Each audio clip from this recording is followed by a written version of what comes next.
I'm looking at the car while looking at the car. This is like an infinite loop right here. Y'all see, we got this amazing lighting from Starbucks just at the gym. And in today's video, we're gonna talk about why cheap cars get expensive quick. Y'all see what's up, man. We out here with the CSX tonight. It's dirty. Really yuck. We have to talk about this topic because getting things for cheap is a big thing in today's society. I mean, who doesn't want something for a deal, right? Everybody talks about how to get a cheap car. What's the cheapest way to insure a car? Everything is cheap. But sometimes you need to spend a little more money to get a better bang for your buck. Sometimes better is just more. And if you're new to the channel, welcome to Ziggy Wick, man. Y'all see we out here with videos every single day talking about these really crucial topics that make or break a car experience, right? If you buy a cheap car that you're always having to fix, it's not gonna be that pleasant of a time with it, y'all. So just sit back, relax, grab out some popcorn while we drive home tonight from the gym and talk about this. But guys, just off the bat, this is obviously a no-brainer. Cheap cars get expensive quick because they're cheap for a reason. Cheap cars get expensive quick because they are cheap for a reason. If you guys have a car that's worth $5,000, why would you sell it for $2,000 for no reason, right? If you're buying a car private, which is what I'm aiming towards, but in general, if you buy any type of car, you're buying it for a reason. And being that you're coming with that reason, you're going to be priced accordingly. If you want a new car, you're going to have to pay that new car premium because you're avoiding repairs and this and that, or whatever your expense is to get a new car over a used car. That's the selling point. That is why they're selling the car for whatever price it is, and they're not selling for used car price because you have to pay that premium, right? But cheap cars are cheap because they're either old or they're not good. You know what I mean? If you see a brand new car right now on the market for $2,000, you're gonna be a little bit skeptical.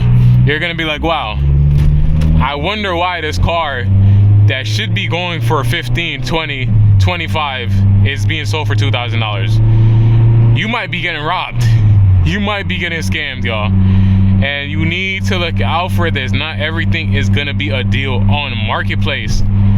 Y'all ever heard something where it's like, if it's too good to be true, it is? Although there is good deals out there, you need to be realistic with yourself when going to meet up with strangers for a car, or even going to dealerships, right? A lot of times what I notice that dealerships do is they'll bait people to come in person by putting the price of the car as the down payment price. So they'll put online on Facebook Marketplace, especially because that's where I've seen this, but they'll put that the car costs like $5,000 or $6,000, but in reality that's just the price that you need to put down if you were to finance that car, right? And these are just tactics to get you in. But if I'm a private salesperson and I'm putting that this car is worth $2,000, you need to be skeptical. People get set up every day. You see all these stories about cops and ex-military people that go to these meetups and get robbed at gunpoint, and unfortunately they lose their life. And if a cop is going to a meetup, y'all, and these people are strapped, I mean, if you're a cop, you walk around with that thing on you, and I'm just saying this because we live in the East Coast where we don't have access to that on the regular. And if they get blicked down and robbed, imagine what's going to happen to you. You have to be careful. Not everything is going to be a deal, y'all. And deals sometimes end up to be more expensive. A lot of the times, there's underlying problems that you're not gonna know about until something goes bad. That's normally what happened. I mean, when I bought my car, I knew it had problems, but I didn't know it had this much problems. And unfortunately, I found out the hard way by having to fix stuff that I did not expect to fix because things went bad. Did the person I buy this car from know all these things? I'd assume so. But let's give him the benefit of the doubt that he didn't. But I mean, that's just the reality, y'all. People gonna sell you stuff that they trying to get out of, and the easiest way to sell your junk is to make it cheap, because people like a deal. If you can't afford something, that's how you make your steal, but that's how you make your living. You gotta buy something that you can afford. I've spoken about this already, but it really all comes down to the Chris Fix-It triangle, right? The triangle of cars. It's either you get a cheap and fast car and it's not going to be reliable. You get a fast and reliable car, or it's not going to be cheap, or you get a reliable and cheap car, or it's not going to be fast. You can only have two things out of that triangle. You can't get more than two. That's normally how life works, man. If you get a cheap fast car that's reliable, that is a steal of a century, and you better go play your lottery tickets the next day, y'all, because that is a steal that does not really exist these days. Sorry, y'all, we have to merge onto this highway. That corner is always so tricky, but that's not something that's normal, and you need to set your expectations accordingly, because this is how people run up money.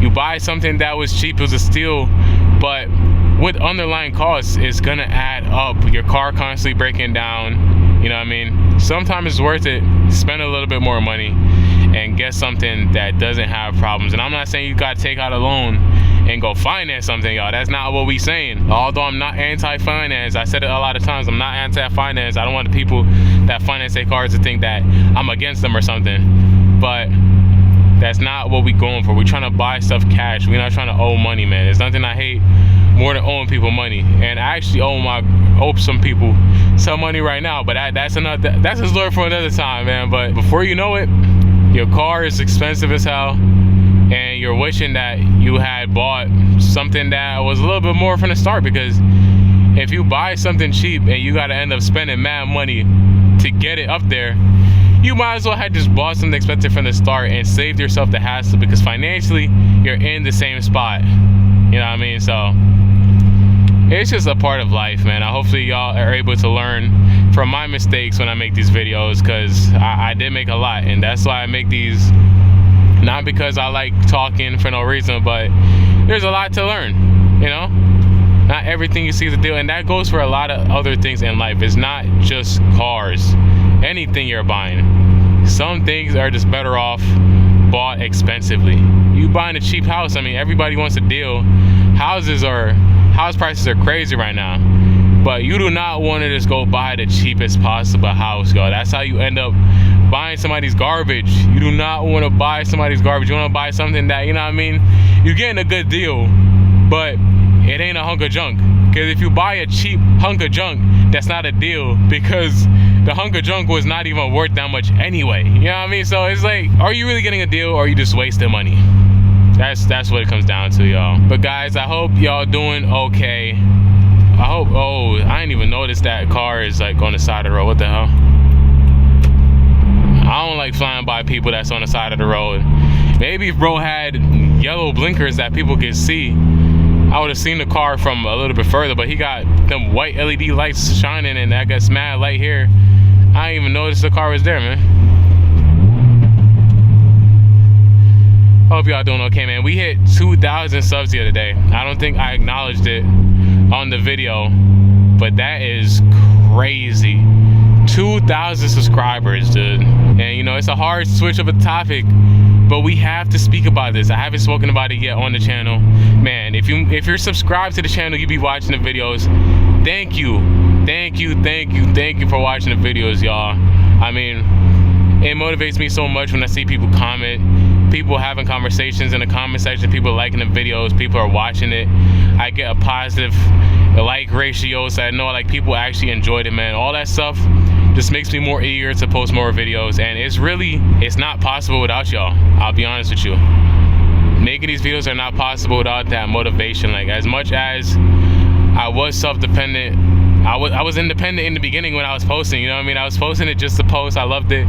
But seeing the love just makes you more motivated, makes you more happy to post videos, knowing that there's people out there that enjoy the content. It's not just being posted in vain. You know what I mean? So thank you for watching and subscribing, man. It really does mean a lot. I'm just a regular dude. I ain't think that I could ever made it this far in such a short amount of time. That's crazy. Like 2,000 subs in like a little bit more than a year of posting.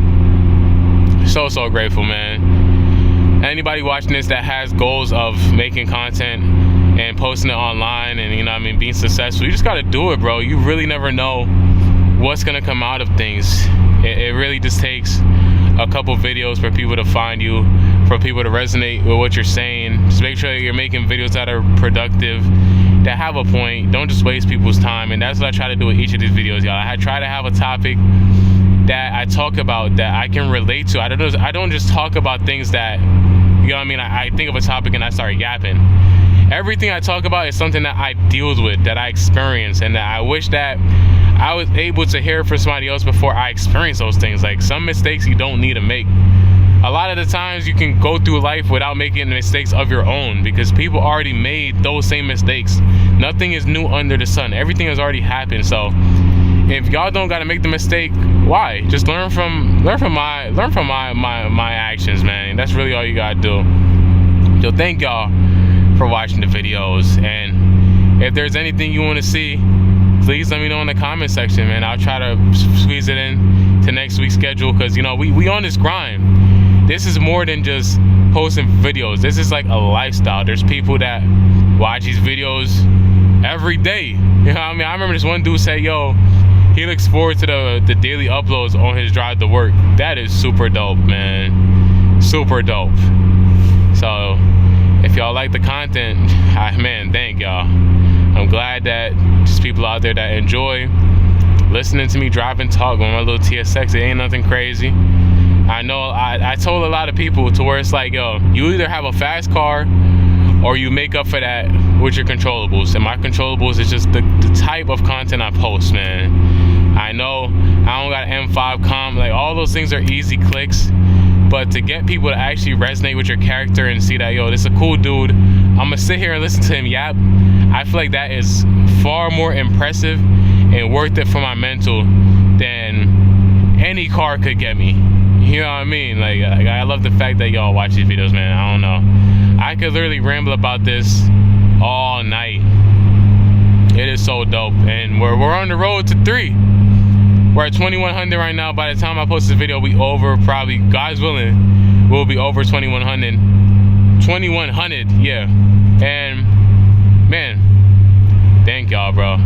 The road to 10,000 is long and treacherous, but we will conquer. We will take over, man. But if you made it this far to the video, make sure you like, comment, and subscribe. Buy TSX and travel, y'all. Hopefully y'all don't get fleeced out there. If you're buying a car, please do your due diligence, do your homework, know what the price is. Don't buy something that's junk that you're gonna end up having to put a lot of money into in the future. You know what I mean? Just be smart out there. And you know, right now, I'm gonna catch y'all in the next video, guys. Be safe out there.